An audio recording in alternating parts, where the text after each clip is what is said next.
Hello दोस्तों, आप सबका स्वागत है पीयूष टीचर एक्सप्रेस में। तो आज हम ये जो चला रहे सीरीज TRE 4 के लिए, जिसमें इंडियन ज्योग्राफी के बारे में पूरा पढ़ा रहे, तो इसका 3 पार्ट हो चुका है। चौथा पार्ट आज आ रहा है, जिसमें कि हम इसमें बहुत सारे जानेंगे कि इंडिया का जो ज्योग्राफिकल कंडीशन है, जो उसका भौगोलिक स्थिति है, उसके बारे में जानते हैं। तो जो आप वीडियो नहीं देखे तो देख लीजिए पीछे वाला, और वो आगे वाला भी आने वाला समय में आप सबकी बहुत बढ़िया से तैयारी होगा। तो आप लोग ध्यान से थोड़ा पढ़िए, देखिए, और मेरे चैनल को लाइक और सब्सक्राइब जरूर कर दीजिएगा। तो आज हम पढ़ा रहे हैं, चलिए, प्राकृतिक वनस्पतियां। आज जो हम पढ़ने जा रहे हैं, इसमें प्राकृतिक वनस्पतियां, जो कौन कौन से प्रकार के वनस्पति आते हैं प्रकृति में, जो प्राकृतिक रूप में भारत में कौन कौन से वनस्पतियां पाई जाती है, तो वो इस चीज में चर्चा किया गया है। तो समूह 1 में क्या कहा गया है? अ, उष्ण कटिबंधीय आर्द्र वर्षा, आर्द्र सदाबहार वन, ये भारत में कितना प्रतिशत में फैला हुआ है? तो 2.61% पे फैला गया है।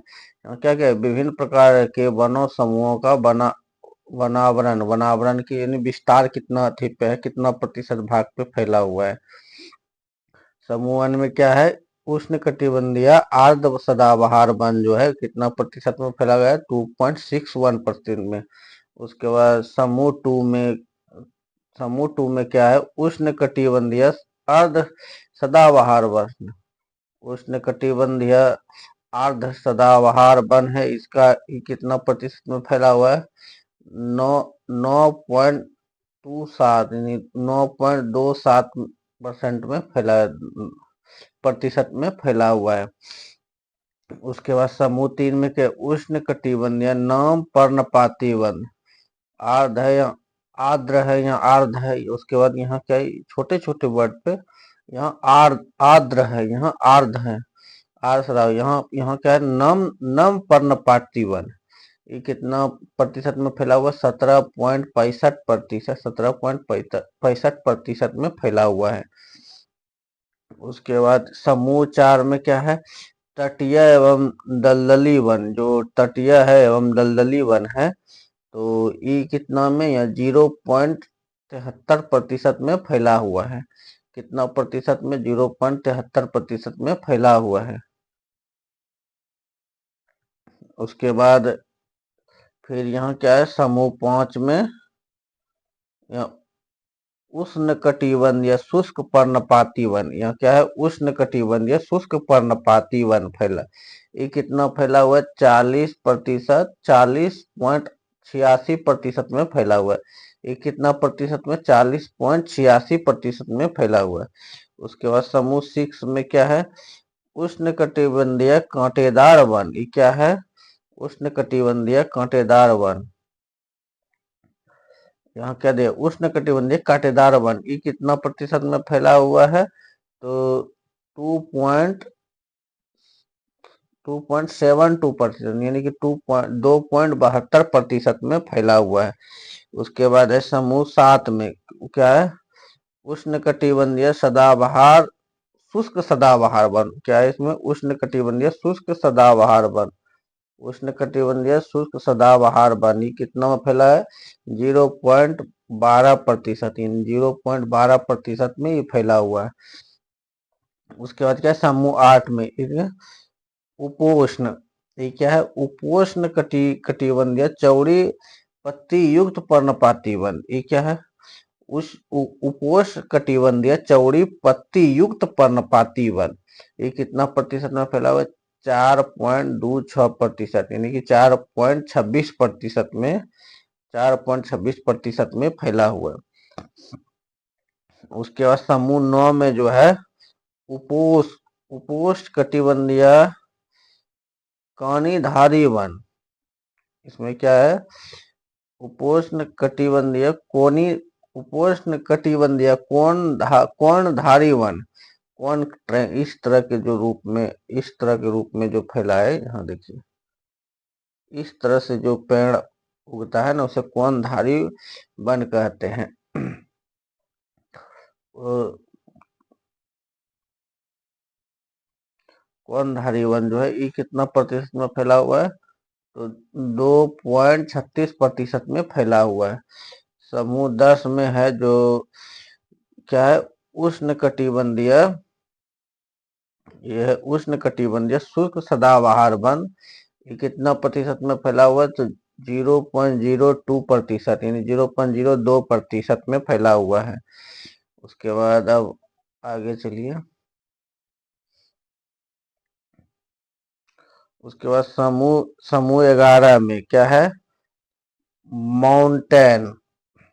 क्या है समूह 11 में, माउंटेन आदि समशीतोष्ण वन, समशीतोष्ण वन, समशीतो सम समशीतोष्ण वन। क्या है समूह 11 में, माउंटेन आर्द्र समशीतोष्ण वन। ये कितना प्रतिशत में फैला हुआ है, तो 2.66% में, 2.66% में फैला हुआ है। उसके बाद समूह 12 में क्या है, समूह 12 में हिमालय समशीतोष्ण वन, हिमालय समशीतोष्ण वन। समूह 12 में कौन सा था, हिमालय समशीतोष्ण वन। ये कितना प्रतिशत में फैला हुआ है, ये फैला है 3.35% में, यानी 3.35% में ई वन फैला हिमालय समशीतोष्ण वन। उसके बाद है फिर समूह 13 में क्या है, हिमालय शुष्क समशीतोष्ण वन। क्या है, हिमालय समशीतोष्ण शुष्क वन। ये क्या इस कितना में फैला हुआ है, तो 0.73% में। ये कितना फैला है, 0.73% में। उसके बाद समूह है 14, 15, 16, जो समूह 14, 15, 16 है, ये उप अल्पाइन एवं अल्पाइन वन, उप अल्पाइन एवं अल्पाइन वन, ये दो तरह के वन इसमें पाए जाते हैं। जो 14 और 15, 16 है, जो समूह 14, 15, 16, जो इसमें उप अल्पाइन और अल्पाइन दो प्रकार के वन, तो ये कितना प्रतिशत में है, तो 1.96, यानी कि 1.96% में फैला हुआ है। टोटल यहाँ हो गया कुल 100% जितना यहाँ फैला हुआ है सब। क्या विभिन्न प्रकार के वनों के समूह एवं उसका वनाकरण। अब आगे चलिए नेक्स्ट स्लाइड में देखते हैं क्या चीज है फिर इसमें। इसमें थोड़ा सा यहाँ दिया गया है,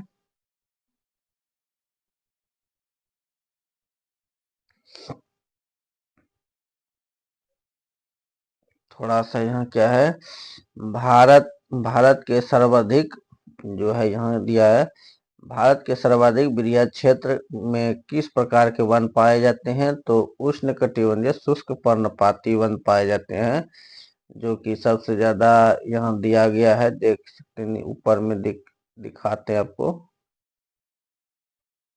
सदाबहार वन और उष्ण यहाँ दिया ना पर्णपाती वन, इति में वही है 17.65% जो सबसे ज्यादा वन पाया जाता है, सदाबहार वन।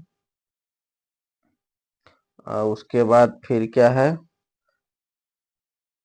लंबी जड़ों और नुकीले कांटों अथवा सूल सूल युक्त झाड़ियों और लघु वृक्षों वाले वन सामान्यतः पाए जाते हैं राजस्थान में। ये जो राजस्थान वाला क्षेत्र है, इसमें सूल यानी झाड़ियों कांटेदार लंबी जड़ों वाले कांटेदार पाए जाते हैं। संयुक्त राष्ट्र खाद्य संकृषि। अब चलिए इसके नेक्स्ट स्लाइड में देखते हैं। नेक्स्ट स्लाइड में दिया गया, यहाँ भी दिया है, तो अब यहाँ से पढ़ रहे हैं फिर से। भारत भारत जो है, भारत के सर्वाधिक वृहद क्षेत्र में किस प्रकार के वन पाए जाते, शुष्क उष्णकटिबंधीय शुष्क पर्णपाती वन पाए जाते हैं। उसके उष्णकटिबंधीय सदाबहार वन क्षेत्र में औसतन वर्षा कितनी होती है, तो 200 सेमी से अधिक होती है। जो उष्णकटिबंधीय सदाबहार वन है, जो उष्णकटिबंधीय सदाबहार वन है, उसमें कितने प्रतिशत वर्षा होती है, तो 200 प्रतिशत से अधिक वर्षा होती है। उसके बाद अब क्या भारतीय वनस्पतिक सर्वेक्षण बीएसआई के संस्थापक सर जॉर्ज किंग थे तथा इसकी स्थापना 13 फरवरी 1980 को हुई थी। ये सब जो छोटा छोटा इम्पोर्टेंट है, ये सब एग्जाम में आता है। तो क्या है भारतीय वन सर्वेक्षण, इसका क्या है बीएसआई इसके संस्थापक कौन है, sir George king, sir George king थे। और इसकी स्थापना 13 फरवरी 1890 में हुई थी। 13 फरवरी 1890 में किया गया था। उसके बाद भारत में सिंकोना वृक्ष कहाँ पाया जाता है, तो दार्जिलिंग क्षेत्र में पाया जाता है। भारत में सिंकोना वृक्ष कहाँ पाया जाता है, दार्जिलिंग क्षेत्र में पाया जाता है। क- कथा कथा कत्था बनाने हेतु किस वृक्ष की लकड़ी का प्रयोग किया जाता है, खैर का। ये कत्था जो पान में खाता है ना लोग, कत्था, तो वही वो किस वृक्ष की लकड़ी के प्रयोग किया जाता है, इसमें खैर की लकड़ी का। सामाजिक सामाजिक वानिकी में प्रयुक्त बहुउद्देशीय वृक्ष का उदाहरण है खेजड़ी वृक्ष, जिसमें खेजड़ी वृक्ष का एक कहानी है उसमें पूरा अथी में, बाद में डिटेल में बताएंगे जब क्लास में चलेगा उसका डिटेल में। तो इसमें सामाजिक वानिकी में जो समाज से जुड़ा है, इसमें क्या चीज है, तो कौन सा वृक्ष जुड़ा है, तो खेजड़ी का वृक्ष जुड़ा हुआ है। भारत में वन संरक्षण अधिनियम किस वर्ष पारित किया गया, तो वर्ष 1980 में। कितनों में, भारत में वन संरक्षण अधिनियम किस वर्ष पारित किया गया था, तो 1980 में पारित किया गया था। सागौन तथा साल के वृक्ष सागौन तथा साल के वृक्ष किस किस प्रकार के वनों में पाए जाते हैं, तो उष्णकटिबंधीय आर्द्र पर्णपाती वन पाए जाते हैं। किस प्रकार के वन पाए जाते हैं, सागौन के वृक्ष जो है, तो साल के वृक्ष में किस प्रकार के वन पाए जाते हैं, तो उष्णकटिबंधीय आर्द्र वन पाए जाते हैं। पश्चिमी हिमालय शीतोष्ण पेटी में देवदार के वृक्ष का बाहुल्य है। जो पश्चिम हिमालय में शीतोष्ण पेटी है, उसमें देवदार के वृक्ष बाहुल्य पाए जाते हैं। उसके बाद लंबी लंबी जड़ों, नुकीले कांटों अथवा साल युक्त झाड़ियों और लघु वृक्षों वाले वन सामान्यतः पाए जाते हैं, राजस्थान क्षेत्र में पाए जाते हैं। संयुक्त राष्ट्र खाद्य एवं कृषि संगठन की नवीन रिपोर्ट के अनुसार वार्षिक स्तर पर वन क्षेत्रों में सबसे ज्यादा वृद्धि में भारत को विश्व में कौन सा स्थान प्राप्त हुआ है, तो 8वां स्थान प्राप्त हुआ है। संयुक्त राष्ट्र संघ जो है उसमें कृषि संगठन की नवीन रिपोर्ट जो आया था, उसके अनुसार वार्षिक स्तर पर जो एक वर्ष में जो आता है रिपोर्ट, उसमें वन क्षेत्र में सबसे ज्यादा वृद्धि में भारत का विश्व में कौन सा स्थान है, जो 8वां स्थान दिया गया है। भोजपत्र भुर्ज वृक्ष कहाँ पाया जाता है, तो हिमालय में पाया जाता है। भोजपत्र जो वृक्ष कहाँ पाया जाता है, तो हिमालय में पाया जाता है।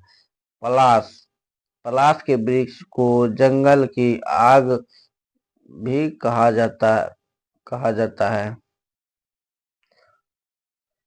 पलाश के वृक्ष को जंगल की आग भी कहा जाता है।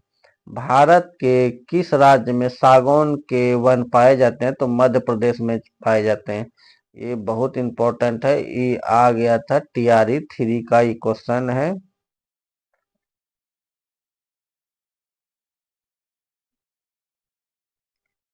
जो बीपीएससी पूछा गया था उसमें ये क्वेश्चन बहुत इंपॉर्टेंट है कि भारत के किस राज्य में सागौन के वृक्ष पाए जाते हैं, तो मध्य प्रदेश में पाए जाते हैं। ये सब क्वेश्चन जो है एकदम बहुत इंपॉर्टेंट है। समुद्र तल से सर्वाधिक ऊंचाई पर पाए जाने वाला वृक्ष कौन सा है, तो देवदार का वृक्ष है। जो समुद्र तल से सर्वाधिक ऊंचाई, जो सबसे समुद्र तल से सबसे ऊंचाई पे जो पाया जाता है, वह देवदार का वृक्ष है। चिपको आंदोलन के प्रणेता कौन है, तो सुंदरलाल बहुगुणा। चिपको आंदोलन के प्रणेता कौन है? तो सुंदरलाल बहुगुणा है। भारतीय वन सर्वेक्षण की स्थापना कब हुई थी? तो 1 जून 1981 में हुई थी। भारतीय वन सर्वेक्षण FSI की स्थापना कब कब हुई थी? तो 1 जून 1981 को हुई थी। उसके बाद भारत में मैंग्रोव वन कितने कितने क्षेत्रफल में विस्तृत है? तो 4,992 वर्ग किलोमीटर में स्थित है। भारत में मैंग्रोव वन कितने क्षेत्र में विस्तृत है? तो 4,992 वर्ग किलोमीटर में फैला हुआ है।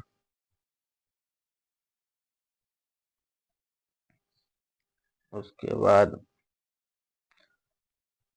बांस बांस की कौन सी प्रजाति छत्तीसगढ़ में सर्वाधिक पाई जाती है? तो लाठी बांस।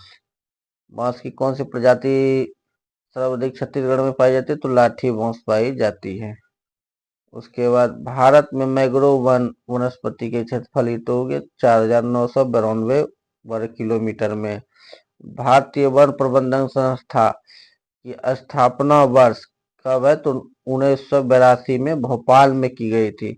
भारतीय वन प्रबंधन संस्था जो है इसके इसके स्थापना वर्ष कहाँ है? तो कब हुआ था? तो 1982 में किया गया था। किस शहर में किया गया था? तो भोपाल में किया गया है। अब यहाँ देखते हैं आगे नेक्स्ट स्लाइड में। इसमें भारत के 8 वनस्पतिक क्षेत्र जो इसमें कहा गया है। इसमें भारत के 8 वनस्पतिक क्षेत्र जो है कहाँ कहाँ है ये सब बताया गया है। इसमें इसमें क्या गया? क्षेत्र का नाम दिया गया, विस्तार दिया गया, वनस्पतिक वितरण दिया है। तो पश्चिमी हिमालय क्षेत्र जो है, पश्चिमी हिमालय क्षेत्र ये ये कश्मीर से कुमायूं तक का विस्तार है। इसका कश्मीर से पश्चिम हिमालय जो है कश्मीर से कुमायूं तक फैला हुआ है। तो इसमें क्या है? शीतोष्ण कटिबंधीय भाग जो है चीड़, देवदार, शंकुधारी वृक्ष, कोनीफर्स व चौड़ी पत्ती वाले शीतोष्ण वृक्ष पाए जाते हैं। जो शीतोष्ण कटिबंधीय भाग का वृक्ष जो है इसमें कौन कौन से पेड़ पाए जाते हैं? तो चीड़ के पाए जाते हैं, देवदार के पेड़ पाए जाते हैं, शंकुधारी वृक्ष पाए जाते हैं, कोनिया फर्स व चौड़ी पत्ती वाले शीतोष्ण वृक्ष भी पाया जाता है। उसके बाद अल्पाइन क्षेत्र जो शीतोष्ण से ऊपरी सीमा के हैं, तो इसमें श्वेत है, देवदार है, श्वेत श्वेत भोज भोज वृक्ष व सदाबहार वृक्ष भी पाए जाते हैं। श्वेत भोज वृक्ष व सदाबहार वृक्ष अल्पाइन क्षेत्र शीतोष्ण से ऊपरी सीमा तक श्वेत, देवदार और भोज वृक्ष, सदाबहार वृक्ष पाए जाते हैं।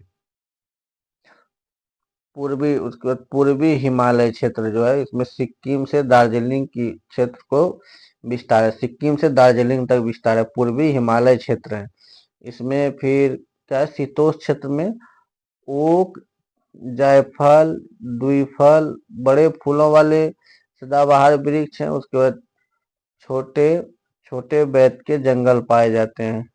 इसमें जो शीतोष्ण जो सिक्किम से दार्जिलिंग के क्षेत्र में जो वनस्पतिक विस्तार है इसमें ओक है, जायफल है, द्विफल है, बड़े बड़े फूलों वाले सदाबहार वृक्ष हैं एवं छोटे बेत के जंगल पाए जाते हैं।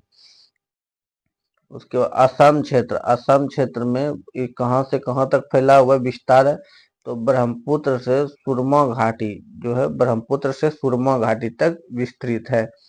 तो इसमें फिर क्या क्या है? इसमें इसमें सदाबहार वन और बीच बीच में घने बांसों तथा लंबी घासों के झुरमुट पाए जाते हैं। झुंड है जो उसी को पाया जाता है। कहाँ से कहाँ है? इसमें ब्रह्मपुत्र से सुरमा घाटी तक विस्तार है। किस क्षेत्र में? तो असम क्षेत्र में है।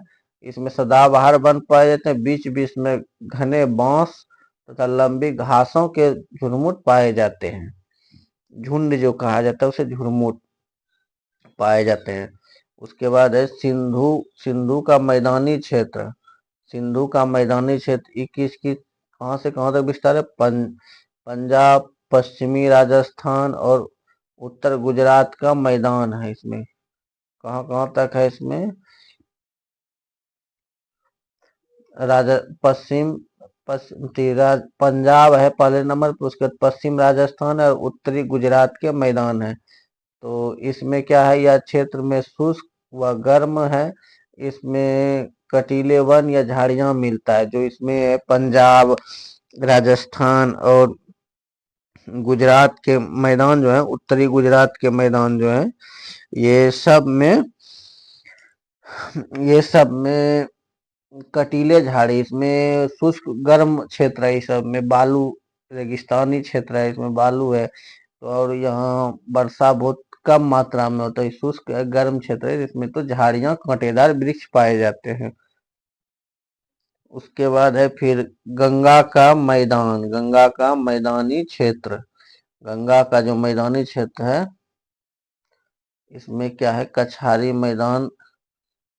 मैदान पाए जाते हैं। इसमें क्या पाए जाते हैं, कछारी मैदान पाए जाते हैं। तो इसमें क्या क्या होता है, इसमें गेहूं, चावल और गन्ने की खेती की जाती है। तो वनस्पतिक जो इसमें विस्तार है, तो इसमें क्या है, इसमें गेहूं, चावल और गन्ने की खेती की जाती है। जो गंगा की मैदान है, कछारी मैदान है। उसके बाद है दक्कन क्षेत्र है। इसमें भारतीय प्रायद्वीप की समग्र भूमि, जो दक्कन क्षेत्र है, यह भारतीय प्रायद्वीप की समग्र भूमि है। जो पश्चिमी हिमालय क्षेत्र, पूर्वी हिमालय क्षेत्र, असम क्षेत्र, सिंधु का मैदानी क्षेत्र, गंगा का मैदानी क्षेत्र, उसके बाद दक्कन क्षेत्र, जो भारतीय प्रायद्वीप का समग्र भूमि। तो इसमें क्या होता है, इसमें इसमें पतझड़ वाले वृक्ष पाए जाते हैं। जंगलों से लेकर तरह तरह की जंगली झाड़ियां झाड़ियों के वन पाए जाते हैं। जो इसमें है, इसमें पहाड़, वृक्ष, जंगल जंगल से लेकर तरह तरह की झाड़ियां और वन पाए जाते हैं। ये जो दक्कन का क्षेत्र है। उसके बाद मालवा का क्षेत्र, ये प्रायद्वीपीय तट है। जो मालवा का क्षेत्र है, यह प्रायद्वीपीय तट है। इसमें इसमें क्या क्या चीज है, तो इसमें घने जंगल के अतिरिक्त व्यापारिक फसलें पाई जाती है। जैसे नारियल, सुपारी, काली मिर्च, कॉफी, चाय, रबड़, काजू। ये सब क्षेत्र जो है, ये मालाबार तट क्षेत्र जो है, समुद्री क्षेत्र जिसे कहा जाता है, इसे मालाबार तट क्षेत्र कहा जाता है। यह सब केरल राज्य, जैसे जैसे ये सब चीजें उस चीज क्षेत्र के बारे में बताया, जो प्रायद्वीपीय तट का भाग है, जो समुद्र से क्षेत्र से जुड़ा हुआ है। तो इसमें घने घने जंगल के अतिरिक्त व्यापारिक फसलें भी पाई जाती है। जैसे नारियल है, सुपारी है, काली मिर्च है, कॉफी है, चाय है, रबड़ है, काजू इत्यादि सब क्षेत्र में पाए जाते हैं। उसके बाद फिर क्या है, अंडमान क्षेत्र। अंडमान द्वीप जो है, अंडमान द्वीप में अंडमान निकोबार द्वीप जो जिस नाम से जाने जाते हैं, तो वहाँ का अंडमान क्षेत्र। इसमें इसमें सदाबहार, कुछ वनस्पति, समुद्री तट, अल्पाइन जंगलों की अधिकता पाई जाती है।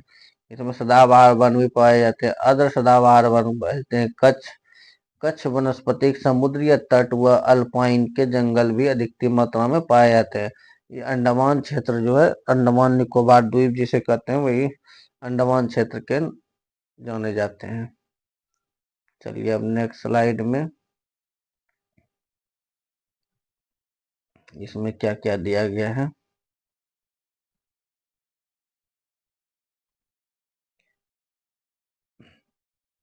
इसमें ये है, भारत के प्रमुख वनस्पतिक शोध शोध संस्थान। इसमें क्या क्या है, भारत में जो वनस्पतिक शोध संस्थान है, ये कहाँ कहाँ है, किस किस क्षेत्र में है, किस नाम से जाना जाता है, तो इसके पूरा भारत के बारे में है। इसमें इसमें एक नंबर पे है फॉरेस्ट रिसर्च इंस्टीट्यूट। कहाँ ये फॉरेस्ट रिसर्च इंस्टीट्यूट, इसकी स्थापना कब हुई थी और किस क्षेत्र में और किस राज्य में, तो ये इसका स्थापना हुआ था 1906 में। और क्षेत्र है देहरादून है, और राज्य कौन सा, तो उत्तराखंड में। क्षेत्र देहरादून और राज्य उत्तराखंड है। इसमें 1906 में इसकी स्थापना हो गई थी। उसके बाद है दूसरा नंबर पे एरिड फॉरेस्ट रिसर्च इंस्टीट्यूट।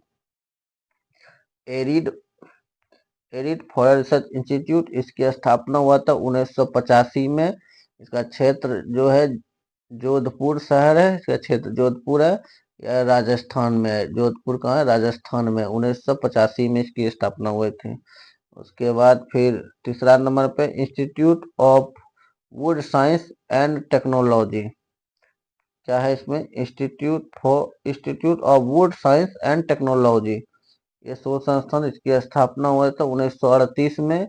इसकी क्षेत्र है बेंगलुरु, ये कर्नाटक क्षेत्र में स्थित है। उसके बाद फिर देखते rain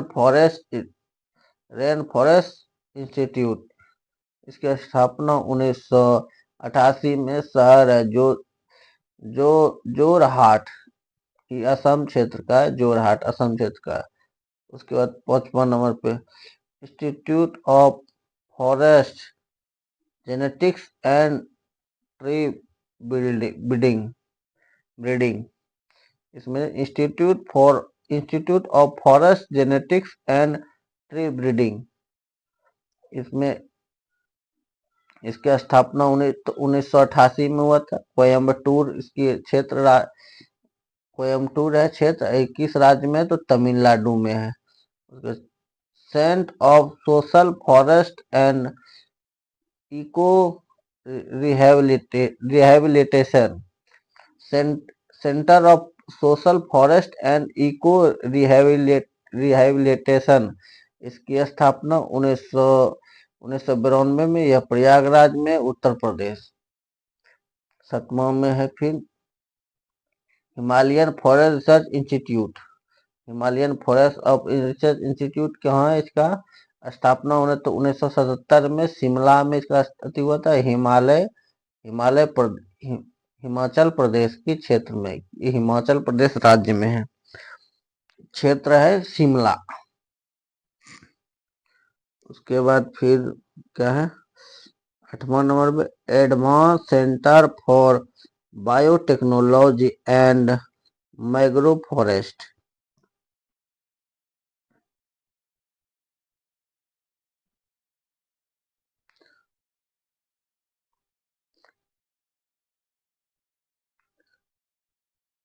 advance centre for biotechnology and मैग्रो forest, यह है 1997 में, इसका हैदराबाद में हुआ था। तेलंगाना इसका राज्य है। 9 नंबर में क्या दिया गया है इसमें?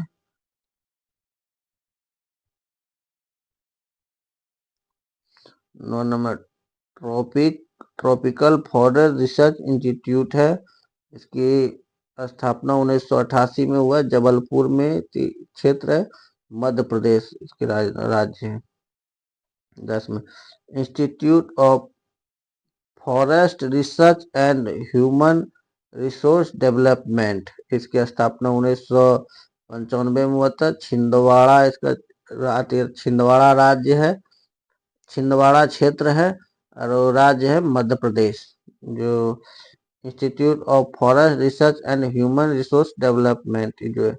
11 नंबर में institute of forest productivity. Institute of forest productivity, इसकी स्थापना 1993 में हुआ था, रांची में, झारखंड। इसकी राज्य का नाम है झारखंड। इस क्षेत्र है रांची क्षेत्र में। Institute plywood industry research and training institute 1992 में बेंगलुरु में हुआ था, कर्नाटक। राज्य का नाम कर्नाटक है।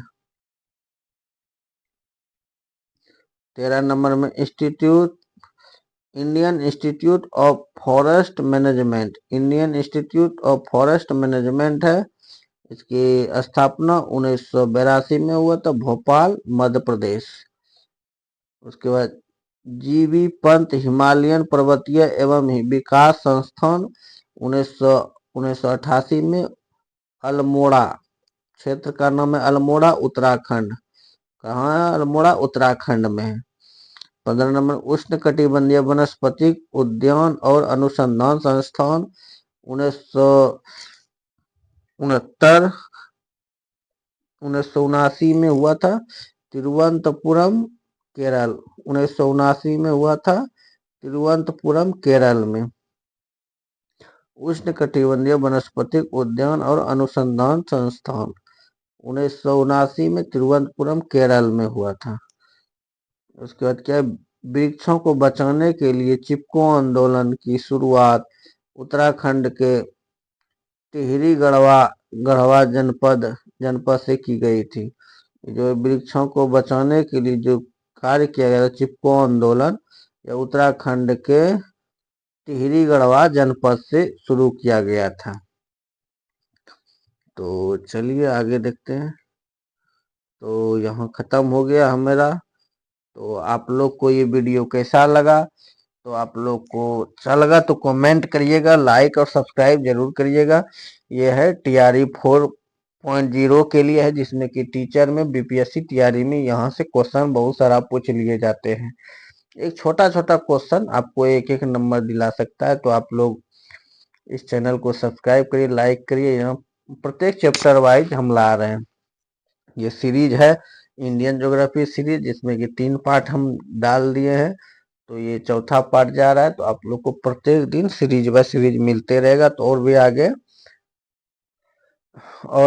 आप लोग को चाहिए, जो भी जिस विषय में चाहिए, जो भी इसमें कुछ गलती हो तो आप बताइए, कमेंट करके बताइए, तो हम उसे सुधार देंगे। चलिए, तो आप फिर मिलते हैं। Thank you.